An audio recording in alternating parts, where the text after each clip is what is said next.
Liberation Day is coming in a couple days, ladies and gentlemen. That's April 2nd. But in the meantime, Hyundai is opening a new plant down south. Make sure y'all hit a like for the algorithm, subscribe to the channel, and turn on your notifications. Hyundai is opening a new EV plant in Georgia. This, of course, as the Trump administration pushes automakers for more production here in the United States. You saw Phil LeBeau moments ago with the cars and some robots, and he joins us again. Tell us exactly what's going on there. Phil. David, you mentioned robots. I bring you robots. Check this out. Boston Dynamics, which is 90% owned by the Hyundai Group. They are a big part of the robots from Boston Dynamics. That's a big part crazy. Of checking the manufacturing quality of this Ioniq 5, also Ioniq 9s that come through here. Every body of every vehicle that comes off the line. Yo, that look insane on the low. Hey, remember when we used to see all of those Boston Dynamic vehicles or videos with these little dogs, and they was using these dogs for different things, and people was like, it's going to take over the world. Well, guess what? You know what they did? They eliminated all of the wires. They eliminated all of the traditional robots that they would use for inspection and people to inspect it. And they got 2 Boston Dynamic robot dogs inspecting the entire vehicle. That's crazy.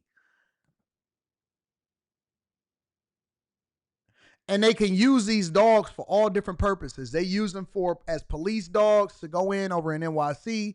They using them for inspections on plant floors and all of that. That look insane, bro. It's dope. And they inspect the whole vehicle. It remind me of it wasn't a Black Mirror episode. It was something else. Where the person has superpowers and the police was actually having a dog or having a little dog thing, and it was going in and finding out and chasing people down and all of that. What was that I was watching? It was a series, I think.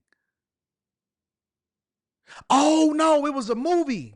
It was a movie on Netflix where I guess they all had like these superpowers, and some of them had like electricity and the other ones was like a level 5 and all of that. It wasn't Black Mirror. It was something else. It was a movie that was on Netflix.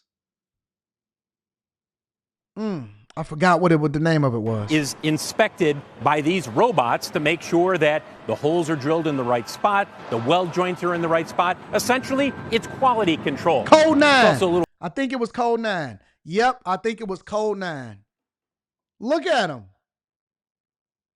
Shout out to Daryl. Shout out to Chad for more. Shout out to all of y'all that said Code 9. Yep, it was Code 9. And it had that dog, and it was running around, and it was chasing it or whatever, and the police was controlling it. Yep, it was Code 9. Thank y'all. I just watched that recently, too. It looked crazy. It looked sweet, though. A little freaky when the first time you see it out here. But this is a peek at future of manufacturing here in the United States. Really, it's manufacturing around the world. How important is this plant, not only for Hyundai, but in terms of auto manufacturing? Keep in mind that just over 54% of the vehicles sold in the United States are built in the United States, and more than 8% are imported from Korea. Though Hyundai believes that as this plant starts to spool up production, it will be importing fewer from Korea and selling more of the vehicles it builds here in the United States. This plant has the capacity to ultimately build 300,000 vehicles, though they could expand that up to 500,000 vehicles annually. And for Hyundai, the growth continues. We've talked about this for a long time. Hyundai Kia has been on a steady growth trajectory here in the United States. Now the 4th largest automaker. Sales last year up 3.3%. And this plant is focused strictly on EVs. Though when you talk with Hyundai executives, it's pretty clear. They realize the future is not just EVs, but also hybrids and internal combustion engine vehicles. They now have 3 plants open in the United States. And later today, we're going to hear from the CEO of Hyundai, Jose Munoz. We'll talk to him about his thoughts about the future of manufacturing, especially given the emphasis that is being put on it when it comes to the White House and its push for more domestic manufacturing automobiles. Guys, I'll send it back to you while I hang out with my robotic friends here. We were just talking about this, Phil. We were literally just talking about whether if the Trump administration can be successful, and Hyundai is a good example of getting more cars built in the U.S., though we don't see many workers behind you, just robots. So how many people does it take to fill a plant like this? Well, here, We'll show you the robots. Here, let's stay on the robots only because it is pretty fascinating cool. just They're to watch them. Yes. But then I'm going to show you that. There we go. He's doing his thing. And look, this is not the only manufacturing plant that has robots doing this type of work. We're seeing this more and more in all industries when it comes to manufacturing. You're just going to start to see it increase dramatically, Right. I would say, over the next decade. But in terms of people, guys, let me show you right back here. Look, there's scores of people here. 8,500 will ultimately work at this plant. And then when you add the suppliers in the area, they expect another 6,500 jobs to be created. Some of them have already been created. There are already suppliers in this area. So it's not like the robots are taking over and we will never see humans working in an auto plant. It's just that this is going to be augmenting the work of humans. Quality control is number one on the list of things that they want to make sure this factory is known for. So essentially, one they're on- saying that Americans will be getting these jobs. There is going to be scores of jobs and opportunities for people. Now, if you are a lazy person, then you will be left out. This is only for people that want to work. And this is 8,500 jobs at that plant initially, directly, right?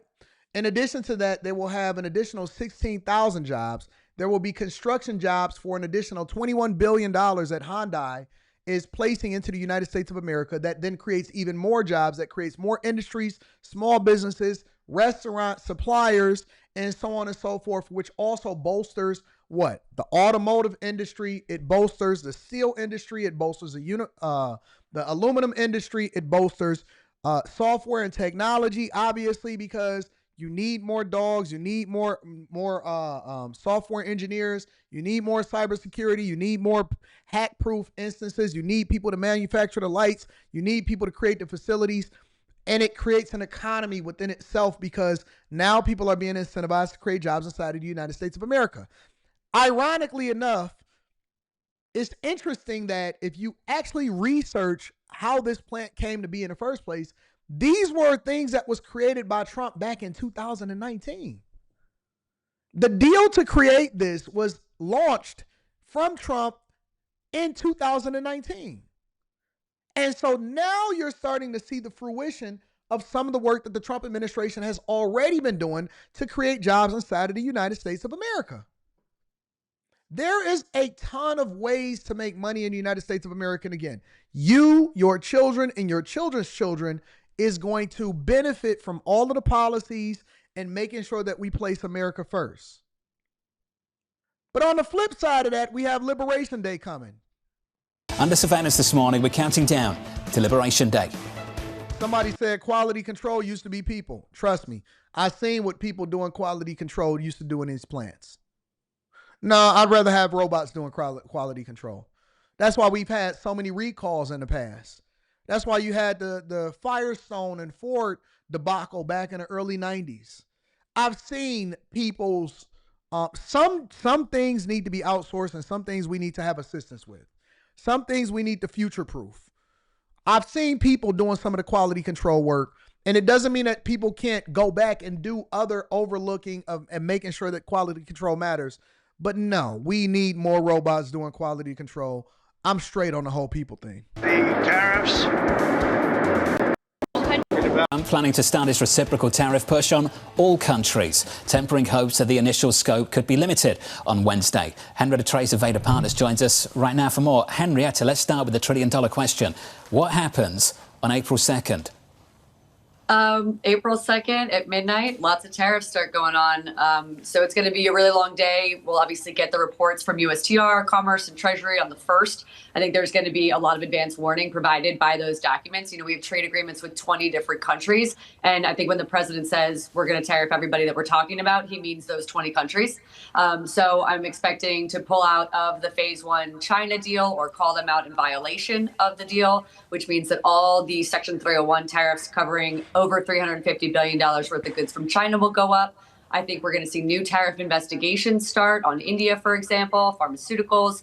I think there's What going to up, be new Carol? tariffs under Section 232 and IEEPA across the auto sector. I'm very wary about auto parts. I think that'll be sort of a secondary event that happens in a couple months' time should any of the nations like the EU not come to the negotiating table sufficiently. It takes a long time to get through. There's a lot coming. Henrietta, what do we see that can happen almost immediately when it comes to IEEPA or 338? Is that going to specific countries or is that going to industries? IEEPA is specific countries and industries, although Section 232, the national security justification, is really where a lot of the sector-specific items go. Lumber, copper, dairy, things along those lines would be a Section 232 tariff. My biggest concern with any rationale that's not IEEPA or even 338 is that there's no time horizon to take them off. The Section 232 tariffs on steel and aluminum have been in effect for almost 8 years. The Section 301 tariffs against China have been in effect for almost 8 years. So once those tariffs come on with a rationale, like the auto investigation that they completed during Trump's first term, those tariffs don't come off. So those are the most pernicious. The IEEPA pieces on Canada and Mexico, for example, theoretically can come off in 3 to 6 months. The others have very serious staying power. Henrietta, when it comes to how the president is approaching Wednesday, he said we're going to start with all countries. Is that where he's going to end? That's Nope. a fair question. I think we start with about the 20 countries that we have trade agreements with. That's what the agencies have been tasked with doing. But CJ says, I'm not feeling that, but people need to tighten up. Tighten up what? As long as you have the human element as a part of things, then you're always going to have variable change because humans are the variable, right? You're depending on somebody to not be asleep. You're depending on somebody to not just want to go ahead and push it ahead. You're depending on a person to not be upset at the fact that his wife left him earlier that morning, or to be mad at the fact that President Trump won instead of Kamala Harris and all of this stuff. You're depending on people. If you can start to remove the variables and put systems in place, AI, machines, all of that stuff is not there to replace you. It's there to assist you, right? Because the company is not looking to eliminate people, it's looking to operate more efficiently while at the same time minimize the amount of recalls, minimize the amount of quality issues, minimize the amount of money that they got to spend afterwards to fix issues that humans missed. So if you can have a robot assist you while at the same time having a human have a third eye and look over it again and double check to make sure that you don't have quality issues, then you don't have to depend on how people feel to do the job that they're supposed to be doing, that they're getting paid for, that they will not be fired from because they are protected by the union. See the potential for expansion before we see any pullback. So, for example, there's no investigation into India. I mentioned that at the outset. I think we have a lot of issues with India, from trade in pharmaceuticals, generic drugs, the trade in services deficit. Those are all sort of institutional issues that we know USTR Greer had during Trump's first term. And I would expect to see a really long drag to any approach to India. So I think a lot more are going to come on in the next 4 years of Trump's term than necessarily come off. Although Canada and Mexico should be excluded, especially USMCA compliant pieces, that trade deal needs to be re-agreed to by next summer. So Liberation Day is coming. I think that that's going to be the show that I do on Wednesday, April 2nd. Liberation Day is coming, according to Trump, to where we're going to put tariffs on all countries, and companies are already scrambling to move to the United States of America because we are the biggest purchasers and the biggest consumers, which means that we got the biggest balls to swing.